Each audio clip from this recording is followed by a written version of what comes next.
नमस्कार पेरेंट्स, मैं हूं डॉक्टर जीवन Silwal, paediatric neurologist, एथिना polyclinic Siliguri से। पिछले वीडियो में हमने बात किया था कि शुगर की कमी से ब्रेन में कैसे डैमेज होता है। आज हम बात करेंगे जॉन्डिस से ब्रेन में कैसे डैमेज होता है, क्योंकि ये जो दोनों कारण हैं, शुगर कम होना या जॉन्डिस बढ़ना, स्पेशली न्यूबॉर्न पीरियड में, जन्म के समय में, ये सेरेब्रल पॉल्सी के लीडिंग कारणों में आती है। चलो तो आज हम डिस्कस करते हैं कि किस बच्चों को ये जो जॉन्डिस की वजह से ब्रेन में डैमेज हो सकता है, क्या सिम्टम्स रहते हैं और किस प्रकार से इसकी जो है प्रिवेंशन कर सकते हैं और कैसे इसकी हम इलाज करते हैं। तो जॉन्डिस भी एक ब्रेन डैमेज का कारण हो सकता है, ये आप लोगों को जानना बहुत ज़रूरी है पेरेंट्स, क्योंकि अगर आप कोई बेबी प्लान कर रहे हैं, अगर आपको ये नॉलेज ऑलरेडी है तो आप कई चीज़ों को प्रिवेंट कर सकते हैं, क्योंकि ये नॉलेज बहुत इंपॉर्टेंट है। क्योंकि जो सेरेब्रल पॉल्सी होती है, जो जिस वजह से बच्चे चलते नहीं हैं, डेवलपमेंटल लेट होता है, उसके कारणों में से ये जॉन्डिस होना, स्पेशली न्यूबॉर्न टाइम में एक्सेसिव ज़्यादा जॉन्डिस होना और ब्रेन में उसका डैमेज होना एक बहुत ही कॉमन कारण है। स्पेशली इंडिया जैसे कंट्री में ये बहुत कॉमनली हमको देखने को मिलता है। ठीक है, तो ये क्यों होता है, किस लिए होता है, इसके बारे में हम डिटेली चर्चा करेंगे।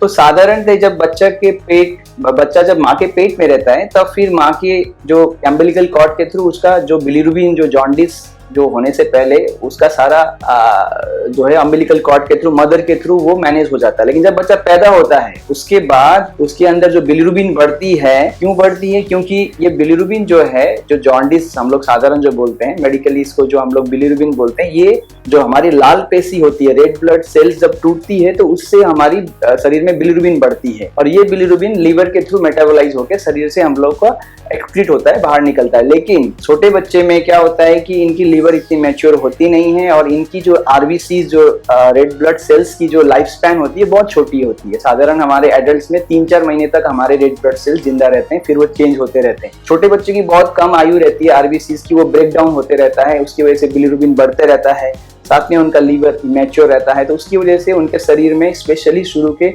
2-3 सप्ताह तक जॉन्डिस का लेवल है, बिलिरुबिन जो है बढ़ने का क्रम जारी रहता है। अब होता क्या है, जब ये जॉन्डिस एक लेवल तक बढ़ के अगर रुक गया तो ठीक है, लेकिन अगर ये बढ़ते गया और स्पेशली अगर 20 के बियॉन्ड चला गया, 20 मिलीग्राम पर डेसीलीटर से ऊपर चला गया, तो बहुत ज्यादा रिस्क होता है कि ये ब्रेन के अंदर चला जाता है। साधारणतः हमारे जो ब्रेन में एक ब्लड ब्रेन बैरियर करके होता है, जिसकी वजह से ये चीजें हमारे ब्रेन में घुसती नहीं है। लेकिन एक एक्सेसिव लेवल, स्पेशली 20 और 25 के बियॉन्ड, तो बहुत ज्यादा चांसेस होती है कि ये ब्रेन में घुस के ब्रेन के कुछ स्पेसिफिक जगह में डैमेज करती है और ये डैमेज की वजह से बच्चे में तुरंत भी एक असर देखने को मिलता है और लॉन्ग टर्म में वो डैमेज अगर दाग बन गया तो बच्चे को सेरेब्रल पॉल्सी जैसी बीमारी हो सकती है, जिसकी वजह से बच्चा पूरी जिंदगी जो है डिसेबल हो सकता है। ठीक है, तो ये कारणों से जॉन्डिस से ब्रेन डैमेज होता है। साधारणतः हम लोग जॉन्डिस बोलते हैं, वो जो है डायरेक्ट जॉन्डिस होता है, जो बड़े बच्चों में देखने को मिलता है। लेकिन ये बिलिरुबिन जो न्यूबॉर्न्स में बढ़ता है, ये इनडायरेक्ट जॉन्डिस होता है। ये 2 प्रकार की जॉन्डिस होती है, ये भी आप लोगों को जानकारी होनी चाहिए। तो अभी हम ये देखते हैं कि किन बच्चों को जॉन्डिस होने की चांसेस ज्यादा होती है। जिन बच्चों को बहुत ज्यादा जॉन्डिस होने की चांस होती है, उन्हीं बच्चों को ये जो बिलिरुबिन की वजह से जो डैमेज होता है वो होने के चांसेस रहते हैं। तो सबसे पहला आता है आपका प्रीमेच्योर बेबीज, जो बच्चे टाइम से पहले पैदा होते हैं, 37 वीक से पहले पैदा होते हैं। जितना प्रीमेच्योर है उतना उनका ब्रेन भी मैच्योर नहीं रहता, प्लस आपका ब्रेन में घुसने की संभावना ज्यादा होती है, बिलिरुबिन ज्यादा बनने की संभावना होती है। तो सबसे पहला है प्रीमेच्योर बेबीज।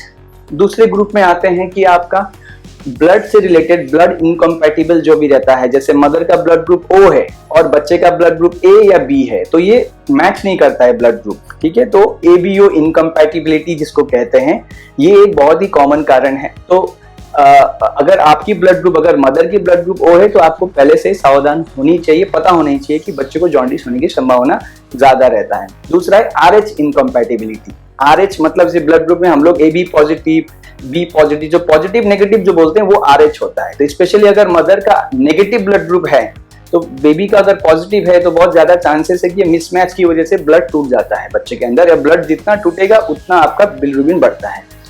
तो ये बहुत कॉमन कारण है। तीसरा कारण हो सकता है कि बच्चे के अंदर जन्म से ही कोई ब्लड की टूटने की बीमारी हो सकती है, जिसको हेमोलाइसिस कहते हैं। ब्लड टूटता है, जैसे कि G6PD डेफिशिएंसी है, ये एक एंजाइम है। अगर ये डेफिशिएंसी, कुछ बच्चे इसके साथ पैदा होते हैं, ये एक जेनेटिक बीमारी है। तो और ये बहुत इतना रेयर नहीं है, बहुत सारे बच्चों को देखने को मिलता है, इससे ब्लड बहुत टूटता है, इसमें भी आपका जॉन्डिस बढ़ने की संभावना होती है। फिर आती है जैसे अगर आपका बच्चे का डिलीवरी टाइम में बहुत टाइम लग गया, एक तरफ है ना ब्लड नहीं, कभी कभी होता है कि ब्रेन में यहाँ के बाहर की तरफ स्वेलिंग होती है, ब्लड जमा हो जाता है, जिसको सिफेलिमेटोमा कहते हैं, तो वहां अगर ब्लड जमा है तो वहां के उसकी वजह से भी जॉन्डिस होने की संभावना ज्यादा होती है। और आपके कारण होते हैं जैसे कि आपका डायबिटीज मदर है तो उनके बच्चों को जॉन्डिस होने की संभावना ज्यादा है। SGA बेबीज मतलब जेस्टेशन के हिसाब से छोटा बेबीज है ना, SGA बेबीज को होने के चांसेस, LGA बेबीज बोलते हैं मतलब लार्ज फॉर जेस्टेशन, मतलब जो बच्चे जिनका वजन ज्यादा होता है, जैसे 4 किलो के ऊपर के बच्चे होते हैं ना, उन सब बच्चों को भी जॉन्डिस होने की संभावना होती है। साथ में अगर कोई बच्चा NICU में है, उनको इन्फेक्शन हुआ है, सेप्सिस है ना, तो इन सब सिचुएशंस में भी इन्फेक्शन की कारणों की वजह से भी जॉन्डिस की कभी कभी जो है मात्रा बढ़ती है। तो ये सब हम लोगों ने डिस्कस किया, जो प्रीमैच्योर बच्चे हैं, ब्लड के रिलेटेड बीमारी है, मदर और बच्चे का जो ब्लड मैच नहीं कर रहा है ना, तो ये सारी रिस्क ग्रुप में आती है। इन्हीं बच्चों की सबसे ज्यादा जॉन्डिस होने के चांस हैं, और यही जॉन्डिस अगर कभी कभी बहुत बढ़ के चला जाता है तो फिर इसी की वजह से ब्रेन में डैमेज होने की संभावना बहुत ज्यादा होती है। ठीक है, तो हम लोगों ने अभी तक डिस्कस किया कि जॉन्डिस से कैसे डैमेज होगा, कौन कौन से बच्चों को रिस्क है जॉन्डिस होने की, और क्यों जॉन्डिस की वजह से डैमेज होता है। क्योंकि मैंने आपको पहले बताया कि जॉन्डिस जब ब्रेन में घुसता है उसके बाद वो स्पेसिफिक जगह में डैमेज करती है ना, तो वो एक मैकेनिज्म है जिस वजह से डैमेज होता है। अब हम बात करते हैं इसके क्लिनिकल फीचर्स की, या फिर किस प्रकार से पता चलता है या किस प्रकार से प्रेजेंट करते हैं, है ना। तो ये जॉन्डिस की जो प्रॉब्लम है हम बात कर रहे हैं न्यूबॉर्न पीरियड में। पेरेंट्स ये चीज को याद कीजिएगा, हम स्पेसिफिकली न्यूबॉर्न जॉन्डिस की बात कर रहे हैं, क्योंकि जो जॉन्डिस रिलेटेड जो लॉन्ग टर्म डैमेज होते हैं ये आपके न्यूबॉर्न पीरियड या न्यूनेटल पीरियड से ही आपका स्टार्ट होता है। उसी समय अगर टाइमली मैनेज नहीं हुआ तो वो बाद में डैमेज होकर प्रेजेंट करता है। क्योंकि कई बार होती है, देखिए होम डिलीवरीज होती हैं, डॉक्टर के पास जाते नहीं हैं। हमारे में कई बार लगता है कि जॉन्डिस तो सारे बच्चों को ही होता है, थोड़ा बहुत धूप में रख देते हैं, धूप से ही कम हो जाती है। तो ये सब धारणाएं हमारे समाज में है, और कभी कभी हम डॉक्टर के पास जाते नहीं हैं। बच्चा पूरा दिखने में हल्दी जैसा हो गया, फिर भी आप घर पे ही हैं, घर पे धूप सिखा रहे हैं बच्चे को। तो ये सब चीजों से कभी कभी मिस आउट हो जाता है। आप कभी डॉक्टर के पास गए ही नहीं, आपने चेक किया ही नहीं, आपको पता ही नहीं जॉन्डिस का लेवल क्या है। तो ये बहुत कॉमनली हमारे पास बच्चे देखने को मिलते हैं। ऐसे आ गए, होम डिलीवरी हुआ, कभी लेके ही नहीं गए, और अभी बच्चे को पूरा जो है जॉन्डिस के वजह से जो डैमेज होता है वो MRI में दिख रहा है ना। तो ये बहुत कॉमनली देखने को मिलता है। तो एक्यूट स्टेज में जब बढ़ता है ना, तो ये दो प्रकार से प्रेजेंट करती है, एक एक्यूट स्टेज में, एक क्रोनिक स्टेज में। एक्यूट का मतलब क्या है कि तुरंत जॉन्डिस बढ़ गया और बच्चे को सिम्टम्स आ रहे हैं। किस प्रकार के सिम्टम्स आते हैं? न्यूबॉर्न बेबीज को एक्सेसिवली बच्चा इरिटेबल हो जाता है, बहुत ज्यादा रोने लगता है। उसके स्टेजेस होते हैं, उस स्टेजेस पे हम लोग नहीं जाएंगे, ठीक, क्योंकि वो डॉक्टर्स के लिए ज्यादा जरूरी है। आप लोग को यही समझना है कि शुरुआत में बहुत ज्यादा रोना, एक्सेसिव क्राई करना, बहुत चिड़चिड़ापन होना, हाथ पे थोड़ा बच्चे का कड़ा होना, और धीरे धीरे बढ़ते बढ़ते कभी कभी ये कोमा के स्टेज तक पहुंच जाती है। तो बच्चे पूरा एकदम कोमाटोज स्टेज में, एकदम दूध नहीं पी रहा है, हाथ पैर पूरा कड़क होके एकदम इस प्रकार से भी लेके आते हैं। तो वो एकदम ही ज्यादा डैमेज, बहुत ज्यादा ब्रेन में घुस के कभी 30-40 बिलिरुबिन चली जाती है। तो ये एक्यूट स्टेज में आता है। क्रोनिक का मतलब है कि एक्यूट स्टेज में हम लोग अगर उसको मैनेज कर लिए और लॉन्ग टर्म में आपका वो क्रोनिक स्टेज में चला गया, मतलब दाग हो गया ब्रेन में, बाद में वो डैमेज की वजह से दाग हो गया, तो वो क्रोनिक स्टेज में जाता है। उसको बोलते हैं कर्निक ट्रेस। कर्निक ट्रेस कब होता है? जब ये क्रोनिक स्टेज में चला जाता है। तो एक्यूट स्टेज में इसको हम लोग BIND बोलते हैं। BIND का मतलब बिलिरुबिन इंड्यूस्ड न्यूरोलॉजिकल डिसफंक्शन। तो ये एक्यूट और क्रोनिक दो प्रकार की होती है। तो इसका ट्रीटमेंट कैसे करते हैं जब एक्यूट स्टेज में आता है? तो इसको हम लोगों को दो ही उपाय है। एक तो है आप लाइट में रखिए, फोटोथेरेपी दीजिए, जो ब्लू कलर की लाइट होती है, उससे जो है जॉन्डिस का मात्रा धीरे धीरे घटता है। लेकिन कभी बहुत ज्यादा जॉन्डिस लेके आते हैं, 25 के ऊपर चला जा गया है, तो फिर आपको सीधा ब्लड चेंज करना पड़ता है, जिसको एक्सचेंज ट्रांसफ्यूजन कहते हैं। तो तुरंत ब्लड को हम लोगों को एक्सचेंज करना पड़ेगा। तो एक्सचेंज करने के बाद भी बच्चों को लाइट में रखना पड़ता है। होता क्या है कि कुछ अगर लकी बच्चे हैं जिनका एक्सचेंज करने के बाद तुरंत उनका जो है, अगर वो मैनेज हो गए और लाइट से ठीक हो गया, तो एक्यूट स्टेज में ठीक हो गया, क्रोनिक में नहीं गया। लेकिन कुछ बच्चे होते हैं कि बहुत लेट आते हैं, या कभी कभी हॉस्पिटल आते भी नहीं है, कुछ बच्चे हैं ना। तो ऐसे सिचुएशंस में बच्चे को लॉन्ग टर्म में हो जाती है कर्निक ट्रेस, है ना। तो कर्निक ट्रेस एक कारण है जिसकी वजह से बच्चों को सेरेब्रल पाल्सी के सिम्टम्स आते हैं। अब ये जो बच्चे हैं जिनको कर्निक ट्रेस हो गया, ये कैसे आते हैं? ये 3 महीने 6 महीने में हमारे पास आते हैं कि बच्चा बैठ नहीं रहा है, बच्चा गर्दन संभाल ही नहीं पा रहा है ना, तो बच्चे को डेवलपमेंटल डिले हो गया है। और बच्चे के स्पेशली आपके जो शरीर के बीच वाली भाग है, जो गर्दन है, कमर है, इसमें बिल्कुल जोर नहीं रहता है। तो जिसको सेंट्रल हाइपोटोनिया कहते हैं, कि सेंट्रल मतलब शरीर का जो सेंट्रल वाला पार्ट है उसमें टोन नहीं रहता है, एकदम नरम हो जाता है, तो गर्दन पूरा ढीला रहता है। बिठाने की कोशिश करेंगे शरीर पूरा लचक जाता है, और हाथ पैर पूरे टाइट करता है बच्चा एकदम ही, है ना। तो ये चीज बहुत समझना जरूरी है कि जॉन्डिस जब ब्रेन में घुसता है तो बहुत स्पेसिफिक जगह पे डैमेज करता है। वो कहाँ करता है? बेसल गैंग्लिया पे। ये बहुत इंपॉर्टेंट चीज है पेरेंट्स, मैं क्यों बता रहा हूँ, क्योंकि जॉन्डिस की जो डैमेज है बहुत टिपिकल डैमेज होता है। बेसल गैंग्लिया का काम क्या है कि जो भी हम लोग हाथ से, पैर से जो भी हम लोग काम करते हैं उसको स्मूथ करने का काम बेसल गैंग्लिया का होता है, यानी कि एक फिल्टर की तरह काम करता है।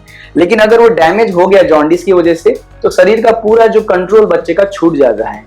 ऐसे सिचुएशंस में क्या होगा कि बच्चा कुछ भी पकड़ने की कोशिश करेगा या रोएगा। जब इमोशंस शरीर में बढ़ जाते हैं ना, तो शरीर पूरा अकड़ जाता है एक तरफ। क्यों? क्योंकि जैसे नॉर्मली क्या होता है, अगर आप हाथ को इस तरफ मोड़ेंगे तो ये दोनों के लिए अलग अलग मसल्स काम करते हैं घुमाने के लिए। अगर आप एक तरफ का घुमा रहे हैं तो एक तरफ का मसल रिलैक्स लेता है, अब उस उल्टा तरफ घुमाएंगे तो नीचे का मसल्स रिलैक्स होना चाहिए।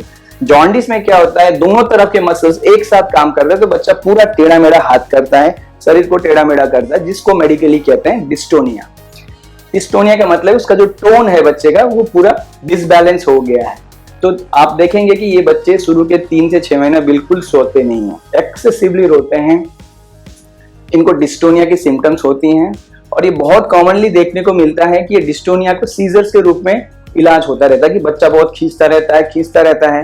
तो आप डॉक्टर के पास जाइएगा, डॉक्टर आप बोलेंगे कि बच्चा बहुत खींच रहा है, तो ईईजी कोई कर लेता है, ईईजी एब्नॉर्मल लिख के फिर उसको जो है एपिलेप्सी की दवाइयां शुरू होती है। क्योंकि ज्यादातर ये जो डिस्टोनिया है एपिलेप्सी नहीं है, ये टोन की प्रॉब्लम्स हैं। क्यों? क्योंकि आपकी जॉन्डिस की वजह से आपका बेसल गैंग्लिया जो है पूरा डैमेज हो गया है, उसकी वजह से शरीर का पूरा कंट्रोल चला गया है।